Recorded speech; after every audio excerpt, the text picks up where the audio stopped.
Hello students, मैं अंजलि पयाल स्वागत करती हूँ आपका आईसीटी वर्चुअल क्लास में। कैसे हैं आप सब लोग? उम्मीद करती हूँ आप सब लोग अच्छे होंगे और अपनी लाइफ में बहुत बेहतर कुछ कर रहे होंगे। आज हम बात कर रहे हैं क्लास 12th की केमिस्ट्री की, जिसमें हमारा 7th चैप्टर चल रहा है द पी ब्लॉक एलिमेंट्स, यानी कि पी ब्लॉक के तत्वों की बात हम कर रहे थे, यानी कि जिनका वैलेंस शेल का वो आखिरी इलेक्ट्रॉन कहाँ जा रहा है, पी ऑर्बिटल में जा रहा है, ठीक है। और जिनका हमने क्या कहा, वैलेंस शेल का जो इलेक्ट्रॉनिक विन्यास है वो ns2 np126 होगा। ओके, क्लियर है ये सब। इसके बाद हमने जो पी ब्लॉक में आपके 13 से लेकर 18 वर्ग तक के तत्व आए थे, उनमें से ग्रुप 15 की बात की, यानी कि वर्ग जो 15 है, नाइट्रोजन फैमिली जिसको कहा जाता है, उसके गुणधर्मों की बात की। उसके गुणधर्मों में हमने कुछ रासायनिक गुणधर्म पढ़े, वहीं हमने कुछ भौतिक गुणधर्म पढ़े, ठीक है।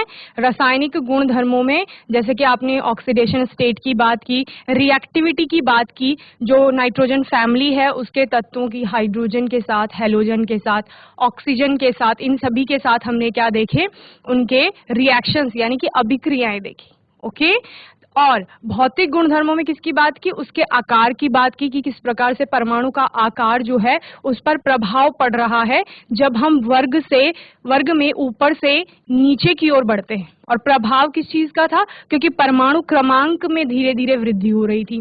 वहीं पर परमाणु के अगर पूरे आपके तत्व है उनके घनत्व की बात की जाए तो वह परमाणु के द्रव्यमान पर निर्भर करता था। ये भी हमने देखा। गलनांक, क्वथनांक की वहां पर बात की, आयनिक रेडियाई, और जो आपका परमाणु का आकार, परमाणु की त्रिज्या, इसकी बात की गई। एंथैल्पी की बात वहां पर हमने की, आयनन एंथैल्पी क्या होती है उसको समझा। तो इस प्रकार अनेक हमने वहां पर गुण धर्म देखे ग्रुप 15 के तत्वों के, ठीक है। आज के सेशन में हम नाइट्रोजन की बात करेंगे और अभी हमने नाइट्रोजन के कुछ और कंपाउंड्स पढ़ने हैं तो उनको आज हम इस सेशन में पढ़ेंगे। आइए चलते हैं स्मार्ट बोर्ड की ओर। डाई नाइट्रोजन, तो डाई नाइट्रोजन में डाई कब यूज करते हैं हम केमिस्ट्री में, जब भी कोई चीज की संख्या 2 हो जाती है तो उसके लिए हम डाई यूज करते हैं। जब 3 हो जाती है तो ट्राई यूज करते हैं, 4 हो जाती है तो टेट्रा यूज करते हैं, ठीक है। तो इस प्रकार डाई नाइट्रोजन से क्या समझते हैं कि 2 उसमें क्या है, नाइट्रोजन है, ठीक है। 2 नाइट्रोजन क्यों है? जब हम एक नाइट्रोजन की बात कर रहे हैं तो एक नाइट्रोजन का परमाणु क्रमांक कितना है आपका, 7 है। एक नाइट्रोजन का मतलब क्या है, एक नाइट्रोजन के परमाणु का परमाणु क्रमांक 7 है। इलेक्ट्रॉनिक विन्यास देखते हैं। इलेक्ट्रॉनिक विन्यास कहता है आपका, सिंपल अगर डिस्ट्रीब्यूशन करेंगे इलेक्ट्रॉन का, तो पहली शेल में 2 इलेक्ट्रॉन, दूसरी शेल में आपके कितने आ जाते हैं, 5 इलेक्ट्रॉन आ जाते हैं। हो गए टोटल 7। के और एल शेल की बात कर रहे हैं। तो किस प्रकार से, इस प्रकार। इस नाइट्रोजन की बात करेगा आपका, ये न्यूक्लियस हो गया, न्यूक्लियस के बाहर आपकी के शेल और दूसरी एल शेल, ठीक है। के में आपके कितने इलेक्ट्रॉन, 2 इलेक्ट्रॉन, और एल में आपके 5 इलेक्ट्रॉन। ओके, तो इसको नाइट्रोजन को हमने नॉर्मल जो क्या पढ़ी है, गुणधर्म पढ़े हैं, उनके अनुसार क्या होता है कि आपके परमाणु को अपना अष्टक पूरा करना होता है, यानी कि इसकी जो बाह्यतम शेल में 5 इलेक्ट्रॉन है उसको अपने 8 इलेक्ट्रॉन पूरे करने हैं। या तो वो किसी से इलेक्ट्रॉन लेगा या फिर किसी को इलेक्ट्रॉन देगा, यही करेगा। तो यहाँ पर या फिर वो क्या कर सकता है, या फिर वो कोवेलेंट बॉन्डिंग करेगा, जैसे हमने कार्बन के केस में पढ़ा है, ठीक है। यानी कि साझेदारी करेगा अपने इलेक्ट्रॉन्स की। ओके, दूसरा, इसको अष्टक पूरे करने हैं, यानी कि इसको 3 इलेक्ट्रॉन किसी से ग्रहण करने हैं। क्लियर है ना। 5 है जब बाहर की शेल में, तो 8 करने के लिए 3 और चाहिए, 5 और 3 8 होता है। अब ये एक और नाइट्रोजन से, किससे, एक और नाइट्रोजन से, यहाँ पर दूसरा नाइट्रोजन कैसा होगा, इसी के समान होगा, क्योंकि एक तत्व के जो परमाणु होते हैं उनमें सब कुछ समान ही होता है, समान परमाणु से बना होता है ना तत्व, जब आप तत्व के बारे में पढ़ते हैं, ठीक है। तो नाइट्रोजन एक तत्व हो गया, वो नाइट्रोजन के परमाणुओं से बनकर मिलकर के बना है। तो ये एक नाइट्रोजन का परमाणु है, ये दूसरा परमाणु है नाइट्रोजन का। तो इसमें भी आपके कितने आ जाएंगे, 2 के शेल में और 5 आपके इस प्रकार एल वाली शेल, ठीक है। अब क्या होगा, अब होगी इलेक्ट्रॉनों की शेयरिंग। ठीक है। और इलेक्ट्रॉनों की शेयरिंग में ये साझेदारी करेंगे अपने अपने इलेक्ट्रॉन्स की, तो 3 बॉन्ड बनेंगे इनके बीच में, यानी कि ट्रिपल बॉन्ड, ठीक है, जो यहाँ पर दिखाया गया है, एन ट्रिपल बॉन्ड एन। तो यही आपका क्या बनाता है, यही आपका डाई नाइट्रोजन बनाता है। क्लियर है? इसी को क्या कहते हैं, डाई नाइट्रोजन कहते हैं, जब नाइट्रोजन के 2 परमाणु एक दूसरे से ट्रिपल बॉन्ड के द्वारा जुड़े हुए रहते हैं। क्लियर है? चलिए, तो dinitrogen makes up to 78% of the earth's atmosphere and it is the most abundant element present in the air. क्या कहा जा रहा है कि 78% आप क्या पढ़ते हो कि हमारे जो एयर है, हवा है, या जो हमारा एटमॉस्फेयर है, उसमें नाइट्रोजन गैस पाई जाती है, तो वही नाइट्रोजन एलिमेंट है ये। ठीक है, क्या कहा जा रहा है, 78% अर्थ का जो एटमॉस्फेयर है, ठीक है, उसको 78% कौन कवर करता है, डाई नाइट्रोजन ही कवर करती है, यानी उतनी मात्रा में वहां पर नाइट्रोजन पाई जा रही है। क्लियर है? And it is most abundant element, और ये क्या है, सबसे ज्यादा मात्रा में पाया जाने वाला तत्व है, कहां पर, प्रेजेंट इन द एयर, वायु में पाए जाने वाला सबसे ज्यादा मात्रा में वो वाला तत्व है। ठीक है, and the 7th most abundant, और क्या कहा जा रहा है, 7वें नंबर का सबसे ज्यादा मात्रा में पाया जाने वाला uncombined element found in the universe. Uncombined से क्या समझते हैं कि ये किसी कंपाउंड की फॉर्म में नहीं पाया जा रहा है। क्लियर है? ये क्या है, ये आपका मॉलिक्यूल है, और इसमें सेम टाइप ऑफ एटम ही है, यानी है तो 2, N2 का मतलब क्या है, 2 नाइट्रोजन के परमाणु है, लेकिन दोनों क्या है, एक जैसे परमाणु है, नाइट्रोजन और नाइट्रोजन ही है। अनकम्बाइंड का मतलब किसी और तत्व के परमाणु के साथ ये नहीं जुड़ रहा है। जब ये किसी और तत्व के परमाणु के साथ जुड़ेगा तो क्या बना लेगा, यौगिक बना लेगा। तो जब आप कई तत्वों को देखते हैं वो एनवायरमेंट में कंपाउंड फॉर्म में पाए जाते थे। ठीक है, इससे पहले आपने चैप्टर पढ़ा था जहां पर अयस्कों की बात कर रहे थे और खनिज की बात कर रहे थे। तो खनिज में क्या होता है, अलग अलग तत्व होते हैं जो अलग अलग चीजों के साथ मिल करके हमारे एनवायरमेंट में या फिर हमारी अर्थ की सरफेस पे पाए जाते हैं। ठीक है, तो नाइट्रोजन कैसा है, नाइट्रोजन क्या है, 7th मोस्ट अबंडेंट, यानी 7वें नंबर पर सबसे ज्यादा मात्रा में पाए जाने वाला तत्व है। और कैसा तत्व है, जो किसी के साथ कंपाउंड नहीं बना रहा है बल्कि अपनी स्वतंत्र अवस्था में है, यानी नाइट्रोजन के रूप में ही आपको मिलेगा। ठीक है, this element was first discovered in the year 1772। ये जो आपका तत्व है ये सबसे पहली बार 1772 में डिस्कवर किया गया था, यानी खोजा गया था, by a Scottish physician Daniel Rutherford. किसके द्वारा, एक स्कॉटिश फिजिशियन थे आपके, जिनका नाम क्या था, डैनियल रदरफोर्ड, उनके द्वारा इसको ढूंढा गया था। The symbol of this chemical element is an. इसका सिंबल क्या होता है, प्रतीक। प्रतीक आपका क्या है, एन। जब आप नाइट्रोजन की बात करते हैं तो आप क्या लिखते हैं, एन लिखते हैं, कैपिटल है। And 7 is its atomic number, और 7 इसका क्या है, परमाणु क्रमांक है। क्लियर है? तो इतना आपको समझ में आ गया होगा कि डाई नाइट्रोजन के बारे में। ये बेसिक इन्फॉर्मेशन है, ये आपको मोस्टली चीजें इसमें आपको पता है कि 78%, ये तो आप 4th 5th क्लास से पढ़ते आ रहे हैं कि सबसे ज्यादा पाई जाने वाली गैस नाइट्रोजन है, तो वो गैस यानी एलिमेंट यही है वो। ठीक है, जब आप नाइट्रोजन के गुणों की बात कर रहे थे तो वहां पर भी आपने कहा था कि नाइट्रोजन फैमिली में नाइट्रोजन तत्व ऐसा है जो गैसीय अवस्था में पाया जाता है। उसका मतलब ही क्या था, यही था कि वो गैस के रूप में पाया जाता है। ठीक है, यानी वो हवा में जो नाइट्रोजन प्रेजेंट है उसकी बात कर रहे हैं। मोस्ट अबंडेंट यहीं से हो गया क्योंकि हवा का 78% यही कवर करता है। उसके बाद 7th मोस्ट अबंडेंट, यानी 7वें नंबर पर, इससे पहले 6 और तत्व हैं जिनकी मात्रा ज्यादा है और क्या कहा जा रहा है, जो अनकम्बाइंड स्टेट में पाई जाएंगी। ठीक है, तो ये 7वें नंबर का है और यूनिवर्स में 7th नंबर पे है। उसके बाद 1772 में स्कॉटिश फिजिशियन डैनियल रदरफोर्ड द्वारा इसको खोजा गया। सिंबल आपको पता है एन, और 7 इसका परमाणु क्रमांक होता है, ये भी आपको पता है। चलिए जल्दी से नोट करेंगे डाई नाइट्रोजन के बारे में ये पॉइंट्स, और फिर हम आगे पढ़ेंगे इसके बारे में। तो क्या क्या हो गया, परमाणु क्रमांक हो गया 7, ठीक है, प्रतीक हो गया आपका एन, ओके।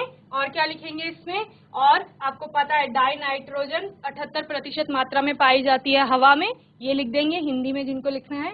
और क्या लिखेंगे, ये मोस्ट अबंडेंट एलिमेंट है, यानी कि सबसे अधिक मात्रा में पाए जाने वाला तत्व है जो हवा में पाया जाता है, और 7वें नंबर का तत्व है जो पूरे यूनिवर्स में अनकम्बाइंड स्टेट में पाया जाता है। और क्या लिखेंगे, डिस्कवर्ड, यानी कि आपका खोज, इसकी खोज स्कॉटिश फिजिशियन डैनियल रदरफोर्ड द्वारा की गई है। ठीक है, इतना लिखेंगे। चलिए जल्दी नोट करिए।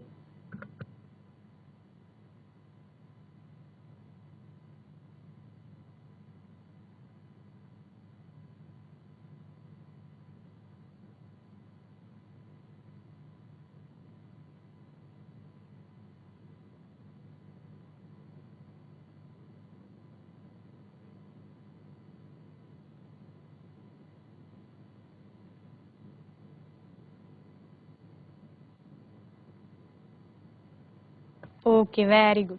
चलिए, तो डाई नाइट्रोजन समझ में आ गया, यानी दो नाइट्रोजन आपस में बॉन्डिंग कर रहे हैं, बॉन्डिंग करके जुड़े हुए हैं।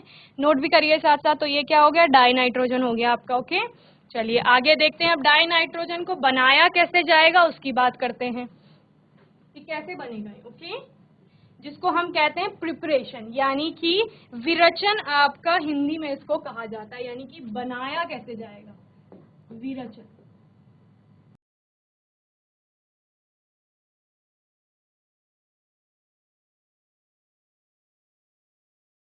तो इसका दो तीन रूपों में इसको बनाया जाता है, दो तीन अलग अलग आप इसकी विधियां देखेंगे बनाने की, जिनमें से कि पहला है आपका कमर्शियली कैसे बनाया जाएगा, यानी अगर व्यवसाय के लिए बनाना है, व्यवसाय यानी कि आप व्यावसायिक उत्पादन करते हैं ना किसी चीज का, तो कैसे करते हैं, बहुत ज्यादा मात्रा में बनाते हैं जब चीजों को। ठीक है, तो डाई नाइट्रोजन को जब ज्यादा मात्रा में उत्पादन करना होगा तो किस प्रकार करेंगे, तो यहाँ पर क्या कहा गया है, कमर्शियली, यानी कि व्यावसायिक उत्पादन जब उसका होगा। ठीक है, कैसा होगा, व्यावसायिक।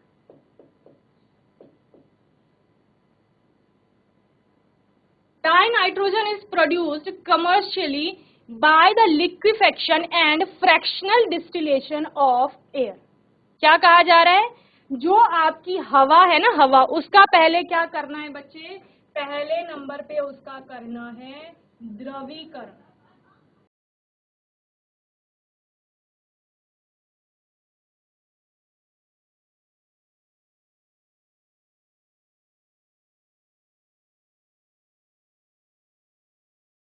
और फिर क्या कहा जा रहा है, लिक्विफेक्शन हो गया, देन आपका फ्रैक्शनल डिस्टिलेशन, यानी कि जो आपका क्या होता है, प्रभाजी आसवन होता है, वो किया जाएगा।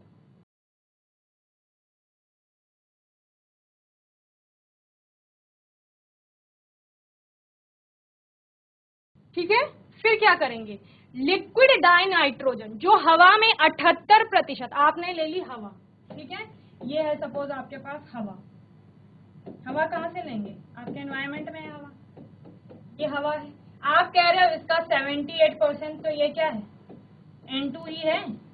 ठीक है, 21% क्या है, O2 है, और बाकी अन्य गैसेस हैं इसमें, यही कहते हैं आप लोग। ठीक है, यही पढ़ते आ रहे हैं, तो यही होता है। हमने कहा हम ये हवा ले लेंगे, फिर क्या होगा, हमें पता है कि N2 का जो बॉइलिंग पॉइंट है, यानी कि बॉइलिंग पॉइंट, क्वथनांक, जिस पर वो अपनी गैसीय अवस्था में बदलेगा, द्रव अवस्था में होगा और द्रव से गैसीय अवस्था में बदलेगा, वो यानी वेपर के रूप में कन्वर्ट होगा, वो पॉइंट क्या है उसका, 77.2 केल्विन।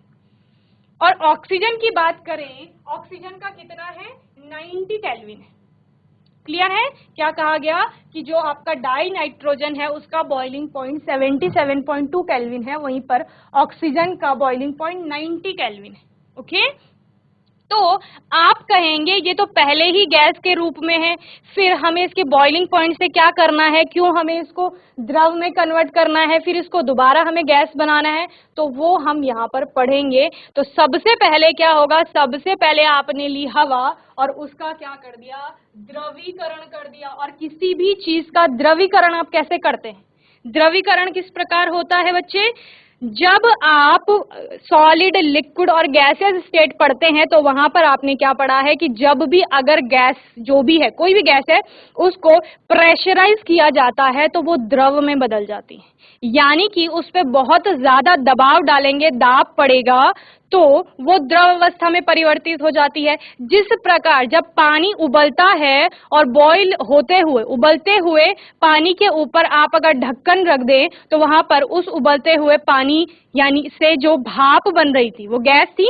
उस गैस पर दबाव पड़ा, वो ढक्कन रखा गया और उस दबाव के कारण फिर से वो जो गैस, जो वेपर, भाप बन रही थी, वो पानी के रूप में बदल जाती है। कहां पर? जब आप ढक्कन उठाते हैं तो ढक्कन के नीचे आपको पानी की बूंदें लगी हुई दिखती हैं, तो वो क्या थी?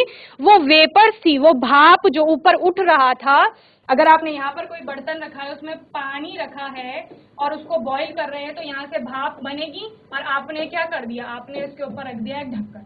तो आप क्या देखते हैं कि ढक्कन के नीचे पानी की ड्रॉपलेट्स, पानी की बूंदें आपको दिखाई देती हैं। तो वो क्या हुआ? जो भाप, गैसियस स्टेट में आपका पानी गया था, वो दोबारा गैस से लिक्विड में कन्वर्ट हो गया। ठीक है, तो वो किसके कारण हुआ? इस ढक्कन ने जो उसमें प्रेशर अप्लाई किया उसके कारण।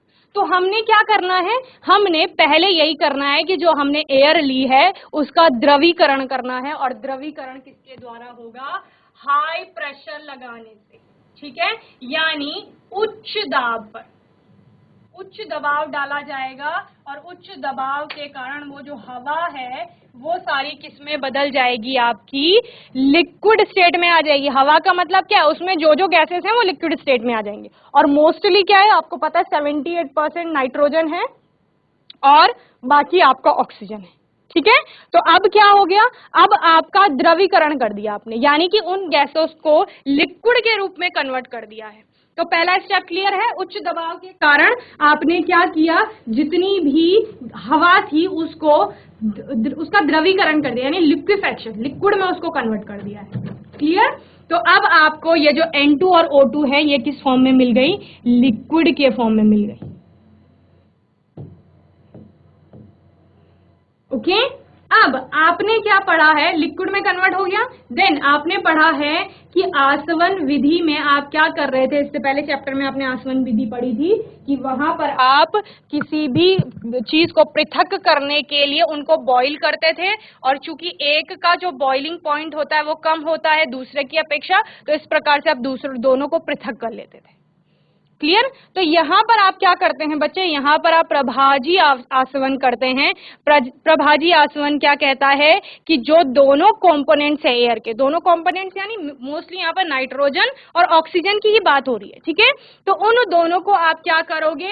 हीट दोगे। हीट यानी ऊष्मा दोगे, भाई गर्म करोगे उनको। ठीक है, जैसे आपने यहाँ पे पानी बॉईल किया था, वैसी जो हवा आपने, जो गैस आपने लिक्विड फॉर्म में कन्वर्ट की है, उस लिक्विड को आप अब क्या करोगे? बॉईल करना शुरू करोगे। तो आप कुछ इस तरह का, प्रभाजी आसवन में कुछ इस तरह का सिस्टम बनाते हैं।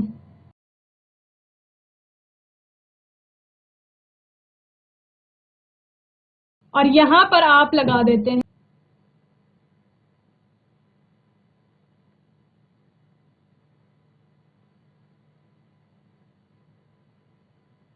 ये, यहां से आप इस तरीके से एक कंडेंसर जोड़ करके, मैंने आपको बताया था कंडेंसर का काम क्या होता है।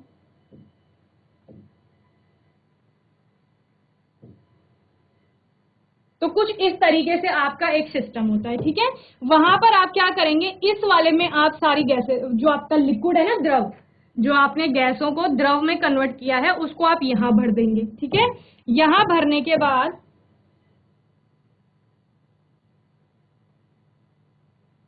यहां आपने वो लिक्विड डाल दिया है। अब नीचे से आपने गैस जला दी।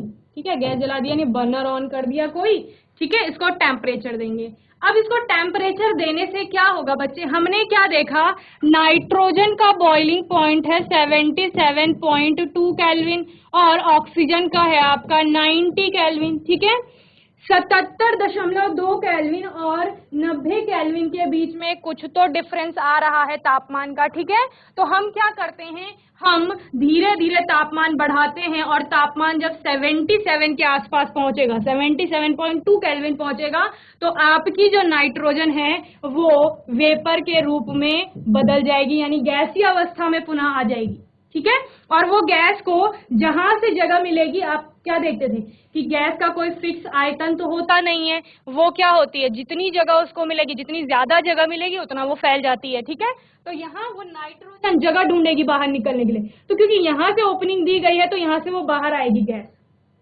क्लियर है।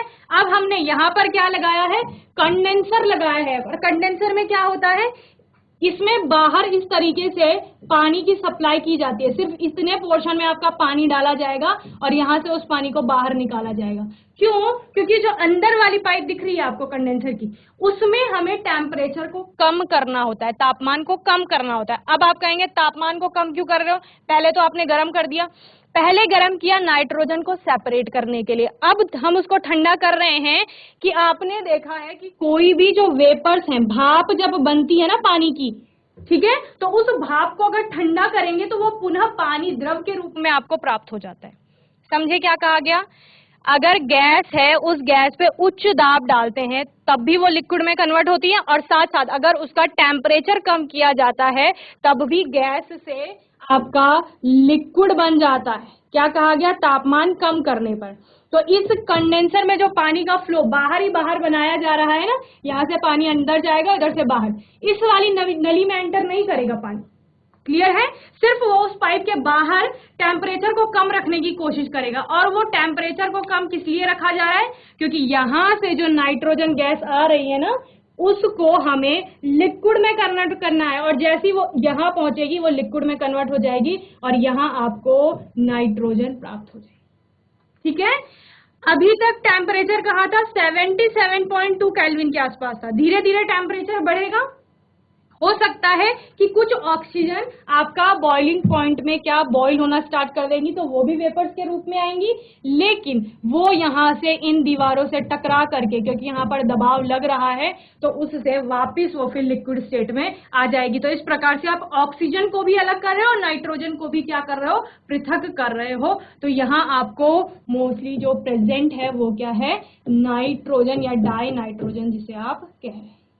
तो इस प्रकार से पहली जो कमर्शियल मेथड है उसमें आपने डाई नाइट्रोजन प्राप्त कर ली, ठीक है। तो क्या करना है, कुछ नहीं करना है, डाई नाइट्रोजन और जो आपको पूरा ऑक्सीजन का मतलब एयर लिया आपने और फिर उसको क्या किया गया, लिक्विफेक्शन किया गया, यानी द्रवीकरण किया गया। सिंपल बताएंगे कि द्रवीकरण किया, और द्रवीकरण करने के बाद उसका प्रभाजी आसवन कर लिया जाता है, और जिसके बाद हमें डाई नाइट्रोजन अलग मिल जाती है, ठीक है। और यहाँ पर ये सारा जो इतना समझाया गया है वो आपका कॉन्सेप्ट क्लियर करने के लिए किया गया कि द्रवीकरण क्यों हो रहा है और फिर प्रभाजी आसवन क्यों किया जा रहा है। क्लियर है। लेकिन जब आप क्वेश्चन पेपर में आंसर लिखते हैं तो डायरेक्ट ऐसे ही लिखेंगे जैसे यहाँ पे लिखा गया है कि डाई नाइट्रोजन व्यावसायिक रूप से उसका उत्पादन किस प्रकार किया जाता है कि पहले उसका द्रवीकरण होगा, फिर उसका प्रभाजी आसवन किया जाता है। क्योंकि वहां पर बता भी दोगे, क्योंकि जो आपका नाइट्रोजन है, लिक्विड नाइट्रोजन है, उसका बॉइलिंग पॉइंट 77.2 केल्विन है, और वहीं पर लिक्विड ऑक्सीजन, ठीक है, ये भी लिखा गया है, लिक्विड ऑक्सीजन का आपका बॉइलिंग पॉइंट 90 केल्विन है, ठीक है। In the laboratory die nitrogen is prepared by treating an aqueous solution of ammonium chloride with sodium nitrate। Second ये है आपका, ठीक है। पहले आप यहां तक नोट करिए, यहां तक, ओके। देन हम सेकेंड पॉइंट समझेंगे, जल्दी से नोट करिए इसको।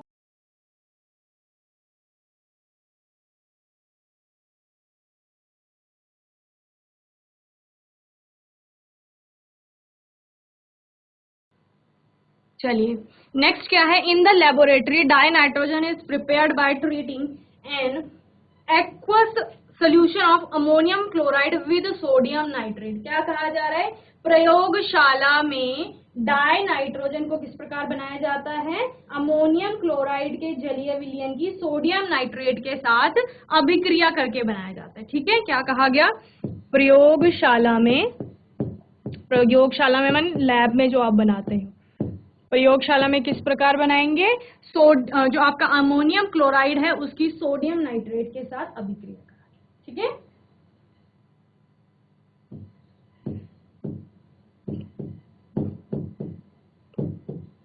अमोनियम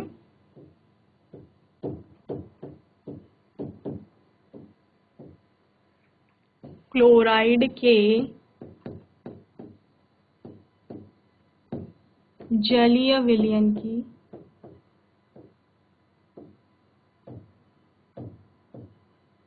सोडियम नाइट्रेट से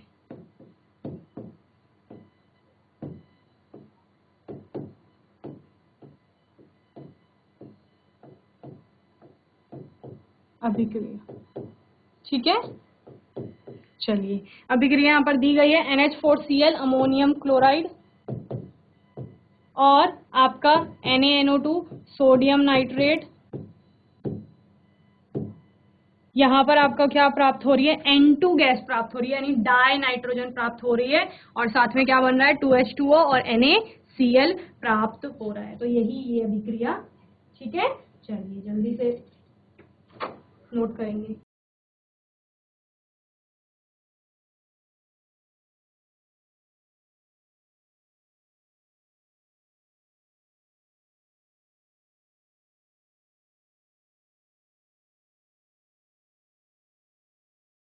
N2 यानी डाई नाइट्रोजन।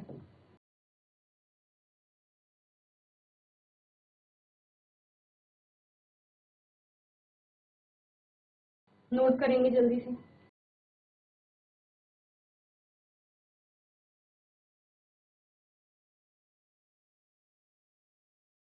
ठीक है, तो ये आपको होपफुली समझ में आ गया होगा। Then a small amount of NO and HNO3 are also formed in this reaction। इस अभिक्रिया में NO और HNO3 भी कभी कभी फॉर्म हो जाते हैं। These impurities can be removed। अब impurities यानी अशुद्धियों को क्या करना होता है? हटाना होता है, रिमूव करना होता है। तो उसके लिए क्या करेंगे? Removed by passing the gas through aqueous sulphuric acid. Aqueous sulphuric acid से इसको पास कराया जाता है। किसको? N2 को। हम कह रहे हैं N2 के साथ NO और HNO3 भी प्रोड्यूस हुआ होगा, तो सल्फ्यूरिक एसिड में इसको प्रोड्यूस आपका पास कराया जाएगा। देन कंटेनिंग पोटेशियम डाइक्रोमेट, इसमें क्या होगा? पोटेशियम डाइक्रोमेट भी होगा। It can also be obtained by the thermal decomposition of ammonium dichromate. और किसके द्वारा बनाई जा सकती है ये N2 गैस आपकी? यहां जब आप क्या करते हैं? थर्मल डिकम्पोजिशन करते हैं अमोनियम डाइक्रोमेट का। थर्मल डिकम्पोजिशन, डिकम्पोजिशन मानी तोड़ना। इसको हम तोड़ेंगे, किसको? Ammonium dichromate. और कैसे तोड़ेंगे? ऊष्मा, हीट देने पर, थर्मल डिकम्पोजिशन। ओके, यानी कि तापीय अपघटन आप इसका करते हैं। क्लियर है? ये आपका क्या है? थर्ड मेथड, सेकेंड मेथड, आपका थर्ड मेथड आ गया। सबसे पहले आपने व्यावसायिक उत्पादन किया, देन आपने अमोनियम क्लोराइड, और पहला ये हो गया। ठीक है, दूसरा आपका क्या हो गया? अमोनियम क्लोराइड और सोडियम नाइट्राइड के साथ अभिक्रिया करा के तीसरा आपका ये हो गया। ठीक है, क्या कर रहे हैं? तापीय अपघटन कर रहे हैं। किसका? अमोनियम डाइक्रोमेट का तापीय अपघटन। और अपघटन करने पर आपको क्या मिल रहा है? यहां पर N2 मिल रही है। क्लियर? चलिए, और क्या करते हैं? Very pure nitrogen can be obtained. और अगर आपको शुद्ध नाइट्रोजन चाहिए शुद्ध अवस्था में, तो वहां पर आपका जो सोडियम या बेरियम के अजाइड्स होते हैं, अजाइड यानी ये, ठीक है, N32 Ba2 का BaN32 जो आपका होता है, ये क्या होता है? Barium azide. इसी प्रकार सोडियम अजाइड भी आपका हो सकता है, उसका भी क्या किया जाएगा? थर्मल डिकम्पोजिशन यानी कि तापीय अपघटन कराया जाएगा। और तापीय अपघटन कराने पर बेरियम आपको अलग मिल जाएगी और डाई नाइट्रोजन अलग मिल जाएगी। तो इस प्रकार से आपने यहाँ पर 4 विधियां देख ली हैं डाई नाइट्रोजन के विरचन की या उसको बनाने की। ठीक है, क्या क्या? सबसे पहले आपने क्या कहा कि लिक्विफेक्शन कर लो, जो हवा में आपकी क्या है? गैसेस हैं दोनों का। ओके, और फिर अलग अलग विधियां आपने इस प्रकार पढ़ी। ओके, तो बच्चे नोट करेंगे इसे जल्दी।